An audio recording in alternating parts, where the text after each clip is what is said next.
2026 May മാസം 28 രാവിലെ ഏകദേശം പുലർച്ചെ 5 മണി കഴിഞ്ഞ് 30 മിനിറ്റോടെ ശ്രീരാംപൂർ ഗ്രാമത്തിൽ നിന്ന് 500 മീറ്റർ അകലെയുള്ള ഹൈവേയിലൂടെ ഒരു വഴിയാത്രക്കാരൻ കടന്നു പോവുകയായിരുന്നു. പെട്ടെന്നാണ് ഒരു സ്കോർപിയോ കാർ ആളി പടർന്നു കത്തുന്നത് അയാൾ കണ്ടത്. അതിന്റെ തീജ്വാലകൾ മുകളിലേക്ക് പടരുന്നുണ്ടായിരുന്നു.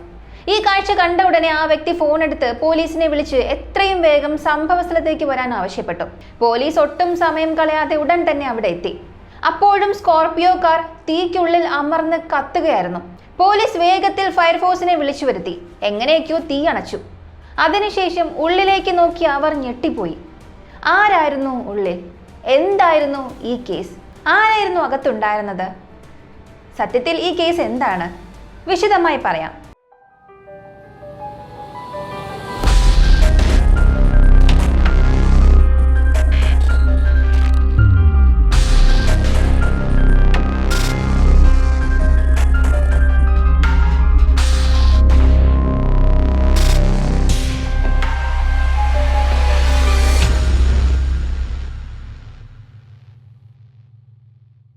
അജ്മീറിലെ ബൊറാഡ പോലീസ് സ്റ്റേഷൻ പരിധിയിലെ ശ്രീരാംപൂർ ഗ്രാമത്തിൽ നിന്നാണ് ഈ കേസിന്റെ തുടക്കം. അവിടെ രാം സിംഗ് ചൗധരി തന്റെ കുടുംബത്തോടൊപ്പം ഒരു വലിയ ഫാം ഹൗസിലായിരുന്നു താമസിച്ചിരുന്നത്. അവൻ അജ്മീറിലെ ബൊറാഡ ഗ്രാമപഞ്ചായത്തിലെ മുൻ സർപഞ്ചായിരുന്നു. സർപഞ്ച് പദവിയിൽ ഇരുന്നിട്ടുള്ളതിനാൽ ഗ്രാമവികസന പ്രവർത്തനങ്ങളിലും പ്രാദേശിക തീരുമാനങ്ങളിലും അയാൾ വലിയൊരു പങ്കുവഹിച്ചിരുന്നു. അതുമാത്രമല്ല, പ്രാദേശിക തലത്തിൽ പാർട്ടിയുടെ പരിപാടികളിലും രാഷ്ട്രീയത്തിലും സജീവമായി പങ്കെടുത്തിരുന്ന കോൺഗ്രസ് പാർട്ടിയുടെ ഒരു സജീവ നേതാവ് കൂടിയായിരുന്നു അയാൾ. അതുകൊണ്ട് തന്നെ ആ പ്രദേശത്തെ ഏറ്റവും ശക്തനായ ഒരു വ്യക്തിയായാണ് രാം സിംഗ് കണക്കാക്കപ്പെട്ടിരുന്നത്. ഗ്രാമത്തിലും പരിസര പ്രദേശങ്ങളിലും അയാൾക്ക് നല്ല സ്വാധീനമുണ്ടായിരുന്നു. രാഷ്ട്രീയത്തിന് പുറമെ കൃഷിയിലും ഭൂമി ഇടപാടുകളിലും അയാൾ ഏർപ്പെട്ടിരുന്നു.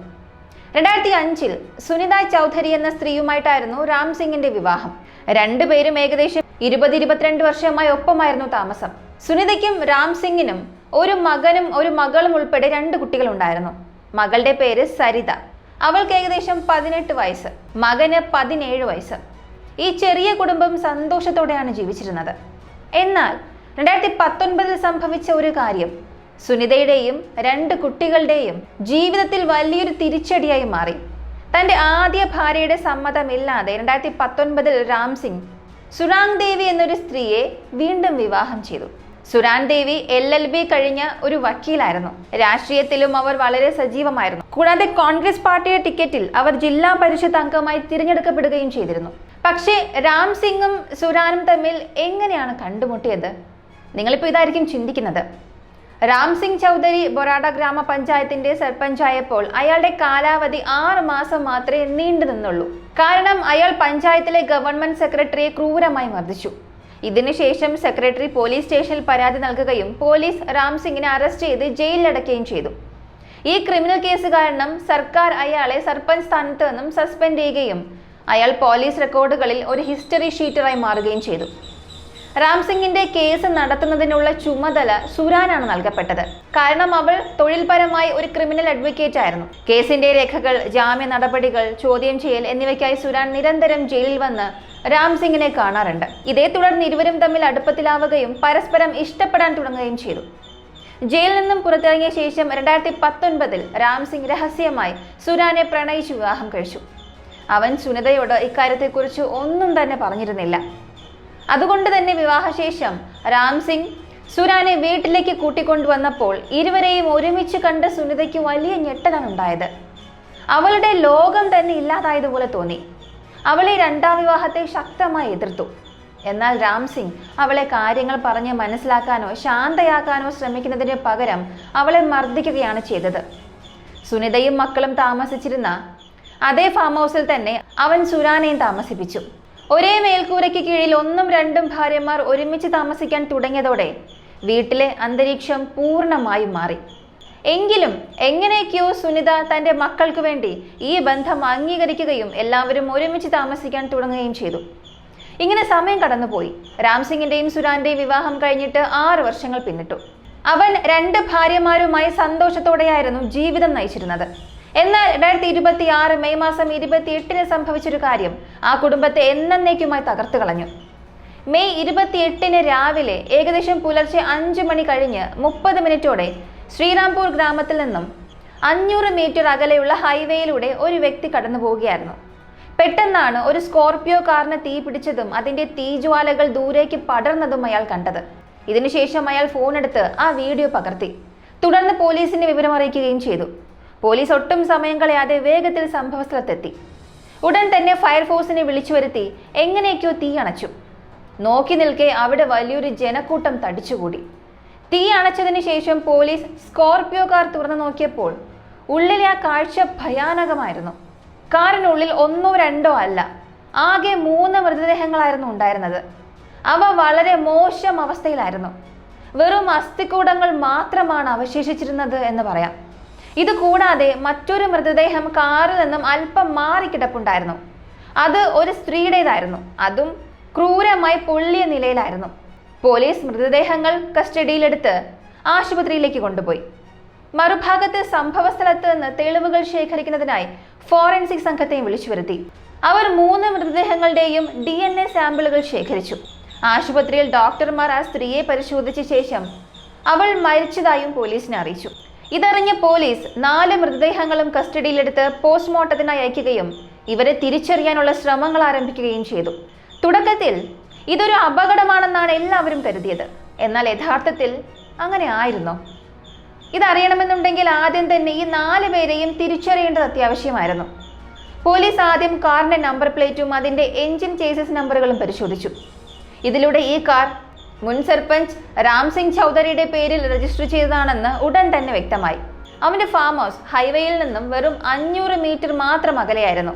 ഇതുകൂടാതെ കാറിന് തൊട്ടടുത്തു നിന്നും ലഭിച്ച സ്ത്രീയുടെ മൃതദേഹം രാംസിംഗിന്റെ 2ാം ഭാര്യയുടേതാണെന്നും പോലീസിന് മനസ്സിലായി. അവളുടെ മുഖവും ശരീരവും ഒരു പരിധിവരെ ബാക്കിയുണ്ടായിരുന്നതിനാലാണ് തിരിച്ചറിയാൻ സാധിച്ചത്.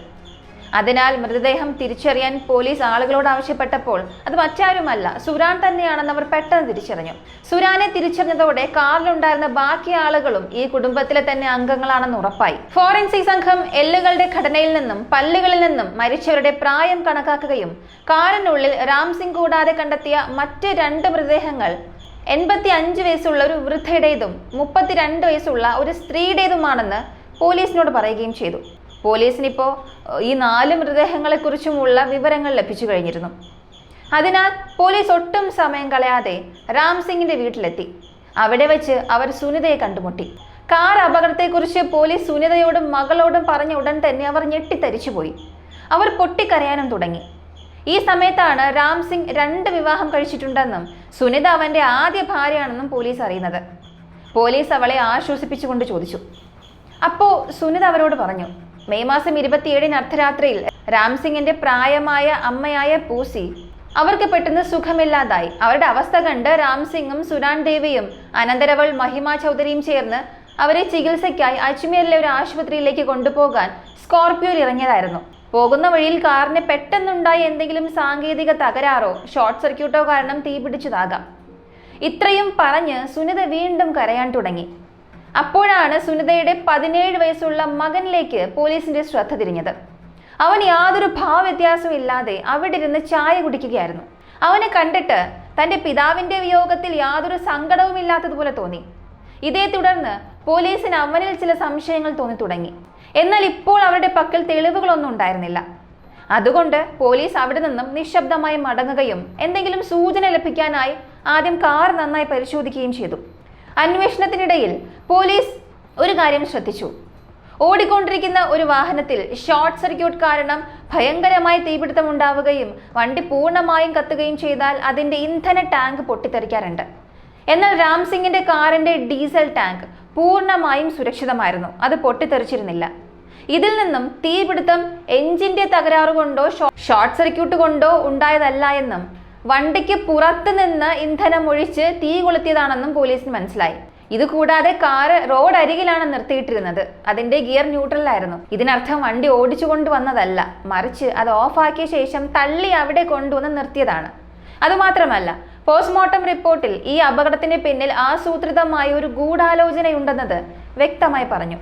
ഈ 4 പേരുടെയും ജീവൻ നഷ്ടപ്പെട്ടത് കാറിലുണ്ടായ അപകടം കാരണമല്ലെന്നും മറിച്ച് മൂർച്ചയേറിയ ഏതോ ആയുധം കൊണ്ടുള്ള ആക്രമണം കാരണമാണെന്നും പോസ്റ്റ്മോർട്ടം റിപ്പോർട്ടിൽ തെളിഞ്ഞു. അതിനുശേഷമാണ് ഇതൊരു അപകടമായി വരുത്തി തീർക്കാൻ എല്ലാവരെയും കാറിൽ കിടത്തി തീ കൊളുത്തിയത്. റിപ്പോർട്ട് കണ്ടതിന് ശേഷം പോലീസ് സുനിതയെയും മക്കളെയും വീണ്ടും ചോദ്യം ചെയ്യാൻ തീരുമാനിക്കുകയും അവരെ കസ്റ്റഡിയിലെടുത്ത് പോലീസ് സ്റ്റേഷനിലേക്ക് കൊണ്ടുവരികയും ചെയ്തു. തുടക്കത്തിൽ മൂവരും ഒന്നും തന്നെ തുറന്നു പറഞ്ഞില്ലെങ്കിലും പോലീസ് തങ്ങളുടെ കർശനമായ നിലപാട് സ്വീകരിച്ചപ്പോൾ തങ്ങൾ 4 പേരെയും കൊലപ്പെടുത്തിയതാണെന്ന് അവർ കുറ്റസമ്മതം നടത്തി. പക്ഷേ എന്തുകൊണ്ട്? ഈ ചോദ്യത്തിന് സുനിതയും മക്കളും നൽകിയ മറുപടി കേട്ട് പോലീസ് ഞെട്ടിപ്പോയി. രാംസിംഗിന്റെ മകൾ പോലീസിനോട് പറഞ്ഞത് അവൾ പഠനത്തിൽ വളരെ മിടുക്കിയായിരുന്നു. 12ാം ക്ലാസ്സിൽ 92% മാർക്ക് വാങ്ങിയ അവളുടെ സ്വപ്നം ഒരു IAS ഓഫീസർ ആവുക എന്നതായിരുന്നു. തുടർ പഠനത്തിനായി ഗ്രാമത്തിന് പുറത്തുള്ള കോളേജിൽ പോകാൻ അവൾ ആഗ്രഹിച്ചിരുന്നു. എന്നാൽ രാംസിംഗ് കടുത്ത സംശയരോഗമുള്ള ആളായിരുന്നു. റിപ്പോർട്ടുകൾ പ്രകാരം മകൾ കോളേജിൽ പോയാൽ ആൺകുട്ടികളുമായി സംസാരിക്കുമെന്നും ഒരു ദിവസം ആരുടെയെങ്കിലും കൂടെ ഒളിച്ചോടി പോകുമെന്നും അവൻ ഭയപ്പെട്ടിരുന്നു. ഈ സംശയം കാരണം അവൻ സരിതയെ കോളേജിൽ ചേർത്തില്ല. അങ്ങനെ അവളുടെ സ്വപ്നം പാതി വഴിയിൽ നിലച്ചു. പുറം ലോകമായോ സുഹൃത്തുക്കളുമായോ ബന്ധപ്പെടാതിരിക്കാൻ രാംസിംഗ് അവളുടെ മൊബൈൽ ഫോൺ പോലും പിടിച്ചു വച്ചിരുന്നു. വീട്ടിൽ നിന്നും പുറത്തിറങ്ങാൻ പോലും അനുവാദമില്ലാത്ത രീതിയിലാണ് അവൻ മകളെ നിയന്ത്രിച്ചിരുന്നത്. സ്വന്തം വീട്ടിൽ ഒരു തടവുകാരിയെ പോലെയാണ് സരിത കഴിഞ്ഞിരുന്നത്. മകൾക്ക് മാത്രമല്ല, മകനും രാംസിംഗിന്റെ കർശനമായ നിയന്ത്രണങ്ങളും ഭയവും നേരിടേണ്ടി വന്നു. അവൻ മകനെ കൊണ്ട് കൃഷിപ്പണി ചെയ്യിക്കാൻ ആഗ്രഹിച്ചിരുന്നതിനാൽ അവന്റെ സ്കൂൾ പഠനം ഏതാണ്ട് നിർത്തിച്ചു. വയലിൽ പണിയെടുക്കാൻ അവൻ മകനെ നിർബന്ധിക്കുകയും അതിന് പകരമായി കൈച്ചിലവിന് പോലും പണം നൽകാതിരിക്കുകയും ചെയ്തു. ഗ്രാമത്തിലെ മറ്റ് ആൺകുട്ടികളുമായോ സുഹൃത്തുക്കളുമായോ കൂട്ടുകൂടുന്നതിനും മകന് കർശനമായ വിലക്കുണ്ടായിരുന്നു. മകളെപ്പോലെ അവനും മൊബൈൽ ഫോൺ ഉപയോഗിക്കാനുള്ള സ്വാതന്ത്ര്യം ഉണ്ടായിരുന്നില്ല. ചെറിയ കാര്യങ്ങൾക്ക് പോലും രാംസിംഗ് മകനെ ക്രൂരമായി മർദ്ദിക്കുമായിരുന്നു. വയലിലെ പണിക്ക് എപ്പോഴെങ്കിലും അല്പം വൈകുകയോ എന്തെങ്കിലും തെറ്റ് സംഭവിക്കുകയോ ചെയ്താൽ മുഴുവൻ ഗ്രാമവാസികളുടെയും മുന്നിൽ വെച്ച് അവൻ മകനോട് മോശമായി പെരുമാറുകയും മടുക്കുകയും ചെയ്യുമായിരുന്നു. ഇത് മകനിൽ വലിയ അപമാനബോധമുണ്ടാക്കി. 2 കുട്ടികളും തങ്ങളുടെ പിതാവിന്റെ ഈ പെരുമാറ്റത്തിൽ അതീവ സങ്കടത്തിലായിരുന്നു. 2ാം വിവാഹത്തിന് ശേഷം വീട്ടിലെ സാഹചര്യങ്ങൾ കൂടുതൽ വഷളായി. രാംസിംഗ് തന്റെ മുഴുവൻ ശ്രദ്ധയും സുരാനിലാണ് നൽകിയത്. അവൻ സുനിതയ്ക്ക് ഭാര്യ എന്ന പദവി നൽകുന്നത് പൂർണ്ണമായും അവസാനിപ്പിച്ചു. സുനിതയുടെ അഭിപ്രായത്തിൽ സുരാൻ വരുന്നതിന് മുൻപ് അവളായിരുന്നു വീട്ടുകാര്യങ്ങൾ നോക്കിയിരുന്നത്. എന്നാൽ പിന്നീട് പണമിടപാടുകളും ഭൂമി സംബന്ധമായ തീരുമാനങ്ങളും സുരാൻ കൈകാര്യം ചെയ്യാൻ തുടങ്ങി. സുനിതയെ വീട്ടിൽ ഭക്ഷണം പാകം ചെയ്യാനും പാത്രം കഴുകാനും വീട് വൃത്തിയാക്കാനുമുള്ള ഒരു വേലക്കാരിയെ പോലെ മാത്രമാണ് പിന്നെ കണ്ടത്. സുരാന്റെയും രാംസിംഗിന്റെ അനന്തരവളുടെയും കൽപ്പനകൾ അവൾക്ക് അനുസരിക്കേണ്ടി വന്നു. രാംസിംഗ് ലഹരിക്കടിമയായിരുന്നു. അവൻ മിക്കവാറും എല്ലാ ദിവസവും ചെറിയ കാര്യങ്ങൾക്ക് പോലും സുനിതയോട് മോശമായി പെരുമാറുകയും അവളെ ഉപദ്രവിക്കുകയും ചെയ്യുമായിരുന്നു. ഇത് സുനിതയെ മാനസികമായി തകർത്തു. രാംസിംഗ് ആ പ്രദേശത്തെ വലിയൊരു ധനികനായ നേതാവായിരുന്നു. അവന്റെ പക്കൽ വലിയ വണ്ടികൾ ഉണ്ടായിരുന്നു. എന്നാൽ സുനിതയ്ക്ക് വീട്ടു ചിലവുകൾക്കോ അവളുടെ ചെറിയ ആവശ്യങ്ങൾക്കോ ഉള്ള പണം പോലും അവൻ നൽകിയിരുന്നില്ല.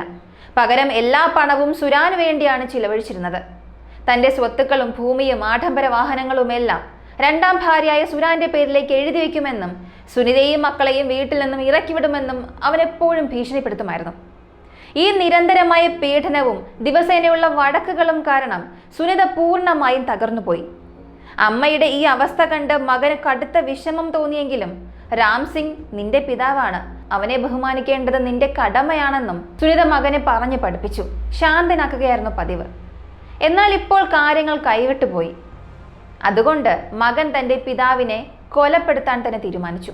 റിപ്പോർട്ടുകൾ പ്രകാരം സംഭവത്തിന് തലേ ദിവസം, അതായത് മെയ് മാസം 26-ന് വൈകുന്നേരം സരിത വീട്ടിലിരുന്ന് പഠിക്കാനായി രാംസിംഗിനോട് കുറച്ച് പുസ്തകങ്ങളും തന്റെ മൊബൈൽ ഫോണും തിരികെ ചോദിച്ചു. ഇതിൽ രാംസിംഗ് കടുത്ത ദേഷ്യത്തിലാവുകയും സരിതയെ ഉപദ്രവിക്കുകയും ചെയ്തു. സുനിത ഇത് തടയാൻ ശ്രമിച്ചപ്പോൾ രാംസിംഗ് അവളോടും വളരെ മോശമായി പെരുമാറി. പിതാവ് തന്റെ അമ്മയോടും സഹോദരിയോടും ഇത്തരത്തിൽ പെരുമാറുന്നത് കണ്ട മകന്റെ മനസ്സിൽ പ്രതികാരാഗ്നി കൂടുതൽ ആളിപ്പടർന്നു. ഈ സമയത്ത് സുരാനും മഹിമയും ചേർന്ന് സുനിതയെയും മകളെയും അടിക്കുന്നത് നോക്കി നിൽക്കുന്നത് ഈ മകൻ കണ്ടു. എന്നാൽ ആരും തന്നെ അവരെ രക്ഷിക്കാൻ ശ്രമിച്ചില്ല. ഇതിനിടയിൽ രാംസിംഗ് മർദ്ദനത്തിനിടെ ഉറക്കെ വിളിച്ചു പറഞ്ഞു, അടുത്ത ഏതാനും ദിവസങ്ങൾക്കുള്ളിൽ തന്നെ വക്കീൽ വഴി തന്റെ മുഴുവൻ ഭൂമിയും ഫാം ഹൗസും ബാങ്ക് നിക്ഷേപവും എല്ലാം സുരാന്റെ പേരിലേക്ക് മാറ്റാൻ പോവുകയാണ്. സുനിതയെയും 2 കുട്ടികളെയും ഭിക്ഷയെടുക്കാൻ പ്രേരിപ്പിക്കുമെന്നും അവൻ പറഞ്ഞു. ഇത് കേട്ടതോടെ രാംസിംഗ് തങ്ങളെയും കുട്ടികളെയും സമാധാനത്തോടെ ജീവിക്കാൻ അനുവദിക്കില്ല എന്നും മുന്നോട്ടു പോകാൻ സമ്മതിക്കില്ല എന്ന് സുനിതയ്ക്ക് ബോധ്യമായി. അതുകൊണ്ട് മൂവരും ചേർന്ന് രാംസിംഗിനൊപ്പം അവന്റെ അമ്മയെയും സുരാനെയും മഹിമയെയും തങ്ങളുടെ വഴിയിൽ നിന്നും ഒഴിവാക്കാൻ കൊലപ്പെടുത്താൻ തീരുമാനിച്ചു. രാത്രി ഏകദേശം 2 മണിക്ക് മകൻ എഴുന്നേറ്റ് കയ്യിൽ കത്തിയും കരുതി രാംസിംഗിന്റെ മുറിയിലെത്തി. ആദ്യം അവൻ രാംസിംഗിനെയാണ് ആക്രമിച്ചത്. അവന്റെ നിലവിളി കേട്ട് തൊട്ടടുത്ത് കിടന്നുറങ്ങുകയായിരുന്ന സുരാൻ ഞെട്ടി ഉണർന്നു. രാംസിംഗിന്റെ അവസ്ഥ കണ്ട് അവർ ഭയന്ന് നിലവിളിക്കാൻ തുടങ്ങുകയും ജീവൻ രക്ഷിക്കാനായി വീട്ടിൽ നിന്ന് പുറത്തേക്ക് ഓടുകയും ചെയ്തു. എന്നാൽ രാംസിംഗിന്റെ മകൻ അവരെ പിന്തുടർന്ന് അവരെ ആക്രമിച്ചു. അതിനുശേഷം അവൻ തിരികെ വീട്ടിലേക്ക് എത്തുകയും തെളിവുകൾ നശിപ്പിക്കുന്നതിനായി മഹിമയെയും രാംസിംഗിന്റെ അമ്മയെയും സുനിതയുടെയും സരിതയുടെയും സഹായത്തോടുകൂടി കൊല്ലുകയും ചെയ്തു. 4 പേരെയും ഒതുക്കുന്നതിനായി മറവ് ചെയ്യാൻ അവൻ ട്രാക്ടറിൽ നിന്നും ഡീസൽ എടുത്തു. തുടർന്ന് ഓരോരുത്തരെയായി രാംസിംഗിന്റെ സ്കോർപിയോ കാറിനുള്ളിലേക്ക് കയറ്റി. കാറ് തള്ളി വീട്ടിൽ നിന്ന് 500 മീറ്റർ അകലെയുള്ള റോഡിലെത്തിച്ച ശേഷം ഡീസൽ ഒഴിച്ച് തീ കൊളുത്തി. എന്നാൽ ഇതിനിടയിൽ സുരാന് ബോധം തിരികെ വരികയും എങ്ങനെയൊക്കെയോ സ്വയം രക്ഷപ്പെടാൻ കാറിന് പുറത്തേക്ക് ഇറങ്ങുകയും ചെയ്തു. പക്ഷെ അവർക്ക് അധിക ദൂരം പോകാൻ കഴിഞ്ഞില്ല. തൊട്ടടുത്ത് വെച്ച് തന്നെ അവർ മരണപ്പെടുകയായിരുന്നു. ഇപ്പൊ സത്യങ്ങളെല്ലാം മനസ്സിലായതോടെ പോലീസ് 3 പേരെയും അറസ്റ്റ് ചെയ്ത് കസ്റ്റഡിയിലെടുത്തു. 3 പേരും ഇപ്പോൾ ജയിലിലാണ്. കോടതി ഉത്തരവിനെ തുടർന്ന് സരിതയെയും സുനിതയെയും സെൻട്രൽ ജയിലിലേക്ക് അയച്ചു. മകൻ പ്രായപൂർത്തിയാകാത്തതിനാൽ അവനെ ജുവനൈൽ ഡിറ്റൻഷൻ ഹോമിലാണ് പാർപ്പിച്ചിരിക്കുന്നത്. എത്ര ബുദ്ധിപൂർവ്വം കുറ്റം ചെയ്താലും യാഥാർത്ഥ്യത്തിന്റെ ഒരു ചെറിയ അംശം പോലും കള്ളത്തിന്റെ വലിയ കൊട്ടാരത്തെ തകർക്കാൻ മതി എന്നാണ് ഈ കഥ നമ്മെ പഠിപ്പിക്കുന്നത്. മകൻ അതീവ ബുദ്ധിപൂർവ്വം ഈ കൃത്യം ആസൂത്രണം ചെയ്ത് നടപ്പിലാക്കി. ഒടുവിൽ ആ കുടുംബം പൂർണ്ണമായി ഇല്ലാതായി. എങ്കിലും ഇതുവരെ പുറത്തു വന്ന കഥകൾ അനുസരിച്ച് നോക്കുകയാണെങ്കിൽ ഈ കേസിൽ രാംസിംഗിന്റെ ഭാഗത്തും വലിയ തെറ്റുകൾ ഉണ്ടായിരുന്നു. നിയന്ത്രണങ്ങളും പീഡനങ്ങളും ദുരന്തത്തിലേക്ക് തന്നെ നയിക്കും. ഒരു പരിധിക്കപ്പുറമുള്ള നിയന്ത്രണങ്ങൾ, മാനസികവും ശാരീരികവുമായ പീഡനങ്ങൾ, വിദ്യാഭ്യാസമോ സ്വാതന്ത്ര്യമോ നൽകാതിരിക്കൽ, ഇവയെല്ലാം ഒരു മനുഷ്യനെ കടുത്ത നിരാശയിലേക്കും മാനസിക സമ്മർദ്ദത്തിലേക്കും തള്ളിവിടും. രക്ഷപ്പെടാൻ മറ്റു വഴികളില്ലാതെ വരുമ്പോൾ ഇത്തരം സാഹചര്യങ്ങൾ വലിയ ദുരന്തങ്ങളിലാണ് അവസാനിക്കുന്നത്. അക്രമം ഒരിക്കലും ഒരു പരിഹാരമല്ല. നേരിടേണ്ടി വരുന്ന അനീതി എത്ര വലുതാണെങ്കിലും നിയമം കയ്യിലെടുക്കുന്നതും അക്രമത്തിന്റെ വഴി തിരഞ്ഞെടുക്കുന്നതും നാശത്തിലേക്ക് മാത്രമേ നയിക്കൂ. ഇങ്ങനെയുള്ള പീഡനങ്ങളിൽ നിന്നും രക്ഷപ്പെടാനാണ് ആ കുടുംബം ശ്രമിച്ചതെങ്കിലും അവർ തിരഞ്ഞെടുത്ത വഴി അവരുടെ ജീവിതവും ഭാവിയും എന്നേക്കുമായി ഇല്ലാതാക്കി. സത്യം എപ്പോഴായാലും പുറത്തു വരും. എത്ര ബുദ്ധിപൂർവ്വം ആസൂത്രണം ചെയ്ത് തെളിവുകൾ നശിപ്പിക്കാൻ ശ്രമിച്ചാലും ഒരു കൊലപാതകത്തെ വാഹന അപകടമായി ചിത്രീകരിക്കാൻ നോക്കിയതുപോലെ സത്യം ഒരു നാൾ പുറത്തു വരും. കുറ്റവാളികൾ എത്രയൊക്കെ ഒളിക്കാൻ ശ്രമിച്ചാലും നിയമത്തിന് മുന്നിൽ അവർക്ക് കീഴടങ്ങേണ്ടി വരും. സ്നേഹവും സുരക്ഷിതത്വവും ഉണ്ടാകേണ്ട ഇടമാണ് കുടുംബം. അതിനു പകരം പക്ഷപാതവും ആഭ്യന്തര കലഹങ്ങളും സാമ്പത്തികമായ അവഗണന ഉണ്ടാകുമ്പോൾ ആ കുടുംബത്തിന്റെ അടിത്തറ ഇളകുകയും അത് പരസ്പരമുള്ള ശത്രുതയ്ക്കും തകർച്ചയ്ക്കും കാരണമാവുകയും ചെയ്യും. ഈ ഒരു കേസിനെ കുറിച്ചുള്ള നിങ്ങളുടെ അഭിപ്രായം എന്താണെന്നുള്ളത് കമന്റിൽ പറയുക. ഇങ്ങനെയുള്ള കൂടുതൽ ഇൻട്രസ്റ്റിംഗ് വീഡിയോസിനായി നമ്മുടെ ചാനൽ നിങ്ങൾക്ക് ഇപ്പോൾ തന്നെ സബ്സ്ക്രൈബ് ചെയ്യാം. അടുത്ത വീഡിയോയിൽ വീണ്ടും കാണാം.